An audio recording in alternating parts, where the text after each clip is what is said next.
Mga lumang gulong ginawang malikhaing mesa at silya po sa bayan ng Bayambang. Para sa Good News na ikwento mo, Idol Ruru Hugotero.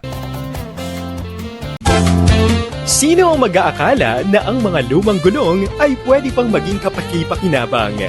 Sa Bayambang, ipinakita ng mga kawani ng lokal na pamahalaan ang kanilang malikhaing talento sa Sulong Gulong Eco Furniture Challenge kamakailan, kung saan ginawang mesa at silya ang mga lumang gulong ng sasakyan. Gamit ang kanilang imahinasyon at kasanayan, matagumpay na na-transform ng mga kalahok ang mga lumang gulong sa mga malikhaing eco furniture na pwedeng gamitin ng publiko. Ang mga nagawang rubber tire tables at chairs ay nakatakdang ilagay sa mga bagong stalls sa Bayambang Central School at sa Planong Cafe area sa Bayambang Municipal Plaza bilang bahagi ng pagpapaganda ng plaza at lumang campus ng paaralan. Layunin ng aktibidad na ipakita ang kahalagahan ng recycling at environmental sustainability at patunayan na sa tamang talento at diskarte, ang mga bagay na itinuturing na basura ay maaaring kapaki-pakinabang at kaakit-akit.